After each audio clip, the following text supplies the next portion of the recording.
Hi welcome to కొలుగురి 24/7 news TV. నేను Veerlapati Shravan Kumar, political analyst. ప్రజాస్వామ్యం అత్యాచారం చేయబడిందా అంటే నిన్నటి జార్ఖండ్ రాజ్యసభ ఎన్నికల ఫలితాలే వీటికి సమాధానంగా అనిపిస్తూ ఉంది. మరొకసారి నరేంద్ర మోడీ, భారతీయ జనతా పార్టీ అంటే నేను మొదటి నుంచి భారతీయ జనతా పార్టీ రెండు రకాలుగా చూస్తాను. మోడీ నుంచి వచ్చినటువంటి భారతీయ జనతా పార్టీ విధానం వేరుగా ఉంటుంది. మోడీకి ముందున్నటువంటి అద్వానీ గారి నేతృత్వం, వాజ్పేయి గారి నేతృత్వం భారతీయ జనతా పార్టీ విధానం వేరుగా ఉంటుంది. అందుకే నరేంద్ర మోడీ గారి భారతీయ జనతా పార్టీ నేతృత్వంలో ఉన్నటువంటి ఈ కాలంలో ప్రజాస్వామ్యం అణువణువున ప్రతి క్షణం ప్రతి సందర్భంలో అత్యాచారించబడుతుంది, అత్యాచారం చేయబడుతుంది. ఇదే బాధ, భయం. ప్రజాస్వామ్యం ప్రపంచంలోకి అత్యంత పెద్దదైన ప్రజాస్వామ్య దేశంలో ప్రజాస్వామ్య విలువలు, ప్రజాస్వామ్య స్ఫూర్తి, రాజ్యాంగ స్ఫూర్తి దెబ్బతింటుంటుంటే ఆందోళన చెందాల్సిన పరిస్థితులు వస్తూ ఉన్నాయి. రాజకీయాల్లో గెలుపోవటములు సహజమైనప్పటికీ, ఆ నాయకుడు ఏ పార్టీలో గెలిచినప్పటికీ మనకి నష్టం ఏమిటి అనేది కూడా ఒక ప్రశ్న వస్తూ ఉంది. వీటన్నిటికీ సమాధానం చెప్పే ప్రయత్నం చేస్తాను. ఈ జార్ఖండ్ రాజ్యసభ ఎన్నికల ఫలితాలు అంటే ఒక వ్యక్తి ఒక పార్టీ నుంచి గెలిచినా, ఒక పార్టీ నుంచి గెలిచి ఇంకో పార్టీలో అయిపోయినా ఎవరో ఒక రాజకీయ పార్టీ వ్యక్తే గెలుస్తాడు కదా. అయితేనేమిటి, ప్రజాస్వామ్యం అంటూ ఏదో గోంగూర తోటకూర కబుర్లు చెప్తా ఉంటారని అనుకోకూడదు. ఎందుకంటే అది ఎంత ప్రమాదకరమైన పరిస్థితులు, దానివల్ల ఫలితాలు ఎంత భయంకరంగా ఉండబోతున్నాయి, అది మనం చర్చించాల్సిన విషయం. ప్రజాస్వామ్య స్ఫూర్తి పోతా ఉంది, రాజ్యాంగ స్ఫూర్తి పోతా ఉంది. ఎవరు గెలిస్తే మనకేంటని అనుకుంటే పిచ్చి భ్రమ. ఈ గెలుపు ఓటముల వెనక మన భవిష్యత్తు, బంగారు భవిష్యత్తు తాకట్టు పెట్టబడుతుంది. ఆ వివరాలు తెలుసుకునే ప్రయత్నం చేద్దాం. నిన్న మనందరికి తెలిసిందే, రాజ్యసభ ఎన్నికలు జరుగుతూ ఉన్నాయి. ఆంధ్రప్రదేశ్లో కానీ దేశవ్యాప్తంగా చాలా రాష్ట్రాలలో ప్రాదేశికంగా అంటే ఎమ్మెల్యేలు, అసెంబ్లీ నియోజకవర్గాల వారీగా ప్రాదేశికంగా రాజ్యసభలను ఎన్నుకుంటారు. చాలాసార్లు చెప్పాను, రాజ్యసభ విషయంలో కానీ ఇక్కడ ఎమ్మెల్సీ సభల విషయంలో కానీ ఇది మేధావులు కూడా ఉండాలి అనే ఉద్దేశంగా ఏర్పాటు చేసినటువంటి సభలు. అంటే మనకి ఏ చట్టం తయారు చేయాలన్నా రెండు సభలు ఉంటాయి, లోకసభ, రాజ్యసభ. ఇక్కడ కూడా అసెంబ్లీ ఉంటుంది, ఎమ్మెల్సీ సభ ఉంటుంది, విధానసభ అంటాం దాన్ని. ఇక్కడ ఎందుకు పెట్టారంటే మనకు ప్రధానంగా ఎన్నికల ద్వారా ఎన్నుకునేటువంటి ఎమ్మెల్యేలు లేదా ఎంపీలే వాళ్ళే మన పాలన తీరు నిర్ణయించే చట్టాలు తయారు చేస్తారు. దానికి రాజ్యాంగం, చట్టాలు వాటివన్నిటికి కూడా పరిధిలో మేరుకుంటుంటాయి. ఏ చట్టం తయారు చేసినా, ఏ విధానం తయారు చేసినా శాస్త్రీయమైనటువంటి అధ్యయనాలు కూడా కొన్ని జరుగుతూనే ఉంటాయి. ఆయన కూడా పాలకుల్లో అవగాహన రూపం లేదా సైద్ధాంతికమైనటువంటి పైత్యాలన్నీ కూడా జోడయ్యి ఎక్కడ పొరపాటున పాలనా పాలసీలో పొరపాట్లు జరుగుతాయో, ఆలోచనే వివేకంగా జరగకపోతే, చట్టాలే సరిగ్గా చేయకపోతే భవిష్యత్తు అంధకారం అవుతుందని బాబాసాహెబ్ అంబేద్కర్ లాంటి దార్శనికులు ఈ రెండవ సభను కూడా ప్రవేశపెడుతూ ఈ చట్టాలు తయారు చేయ విధానంలో, ఈ పాలకుల నిర్ణయం తీసుకునే నిర్ణయాలు చేసేటువంటి ఈ విధాన పాలసీలో ఈ ప్రత్యక్షంగా ఎందుకు అంటే నిరక్షరాస్యులైనా సరే ఎన్నికల్లో పోటీ చేయొచ్చు అని చెప్పుకున్నాం. రకరకాల నియోజకవర్గాలు, రిజర్వులు, ఇంకా ప్రాతినిధికాలు, రకరకాల ఓట్లు, డబ్బులు, ప్రమేయాలు, ఎన్నికలు, ఓట్ల ఖర్చులతోటి ఎమ్మెల్యేలు గెలుస్తా వస్తా ఉన్నారు. వీళ్ళల్లో ఉన్నటువంటి ముందు చూపు పొరపాటు జరిగితే భవిష్యత్తు దెబ్బతింటుందని చెప్పి ఈ నిర్ణయాలు జరగడానికి వీళ్ళతో పాటు ఈ చట్టాలు చేసే, ఈ పాలసీలు చేసే, ఈ ప్రత్యక్ష ఎన్నికల్లో పోటీలో పాల్గొన్న వాళ్ళతో పాటు మేధావులు కూడా తోడు ఉండాల్సిందే అని చెప్పి మేధావులకు ప్రాదేశిక వరకు పెట్టి వాళ్ళని కూడా ఎమ్మెల్యేలుగా, ఎంపీలుగా నిర్దేశించి ఈ అసెంబ్లీలో, ఈ లోక్సభలో చట్టాలు తయారైతే, విధానాలు తయారైతే వాటిని అక్కడ లోక్సభ అయితే రాజ్యసభలో చర్చించాలి. వాళ్ళు కూడా సమ్మతి తెలియజేస్తేనే చట్టం తయారు కావాలి. ఇక్కడ కూడా అసెంబ్లీలో అయితే కింద విధానసభలో కూడా, ఎమ్మెల్సీ సభలో కూడా అది చర్చ జరగాలి. ఆ బిల్లు వాళ్ళు సూచనలు జరగాలి. అప్పుడు రెండు సభలు అనుమతిస్తేనే ఈ రాష్ట్రంలో గవర్నర్ అనుమతి, దేశానికైతే రాష్ట్రపతి అనుమతి ఉంటే అప్పటి నుంచే చట్టాలు వస్తాయి.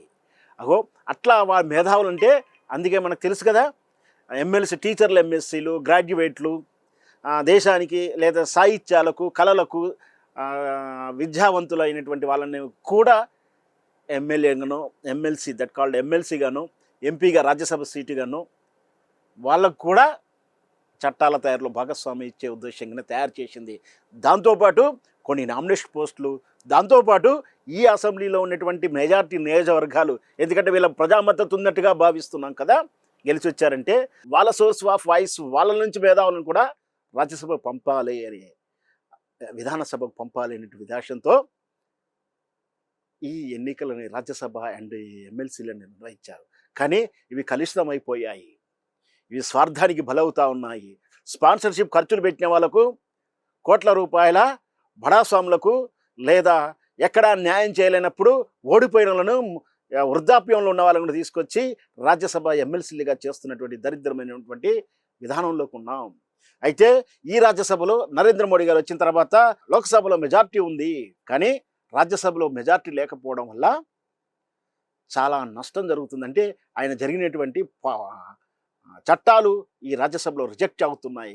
కాబట్టి ఈ రాజ్యసభలో మెజార్టీ దిశకు వెళ్ళడానికే ఈ రాజ్యసభ ఎన్నికలను వేదికగా చేసుకొని రాక్షస క్రీడ మొదలుపెట్టాడు.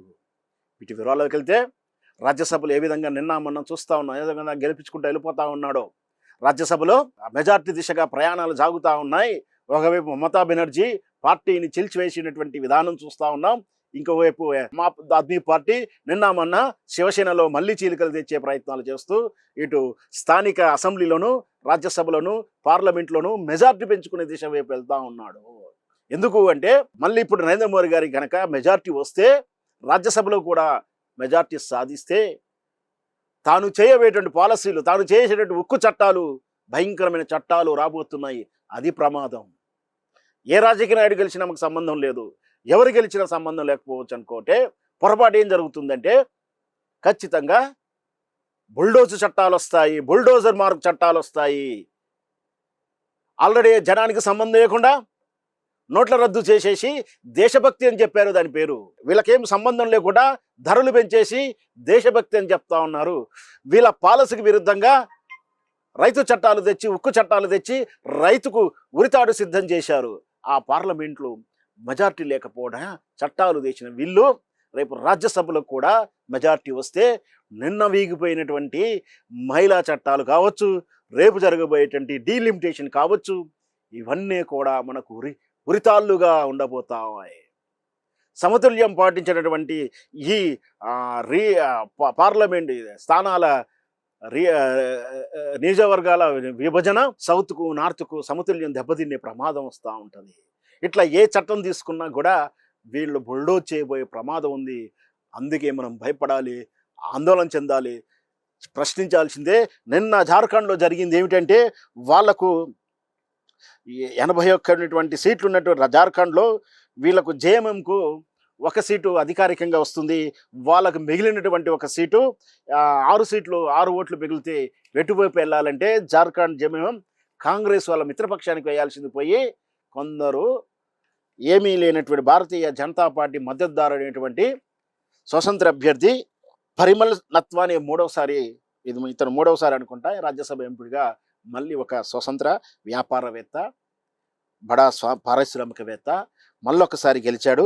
దీని వెనక చాలా తతంగం జరిగింది. నామినేషన్ పత్రాలు కొనుగోలు చేసినప్పటి నుంచే పొలిటికల్ అనలిస్టులుగా మాలాంటి వాళ్ళు చాలా మంది ముందే చెప్తానే ఉన్నాం, ప్రమాదాలు పంచి ఉన్నాయని. అనుకున్నదే జరిగింది.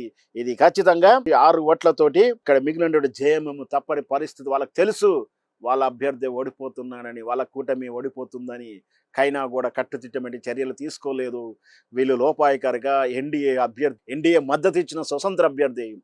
ఇక్కడ ఇంకొకటి ఉంది, మన తెలుగు పారిశ్రామికవేత్త వైఎస్ఆర్ పార్టీ విజయసాయిరెడ్డి గారు కూడా ఈ జార్ఖండ్ నుంచి రాజ్యసభ టికెట్ నామినేషన్ పత్రం కొనుగోలు చేశాడు. ఎందుకు చేశాడు? పోటీ చేస్తున్నాడా? ఈయనను ఎవరు అక్కడ గెలిపిస్తారు?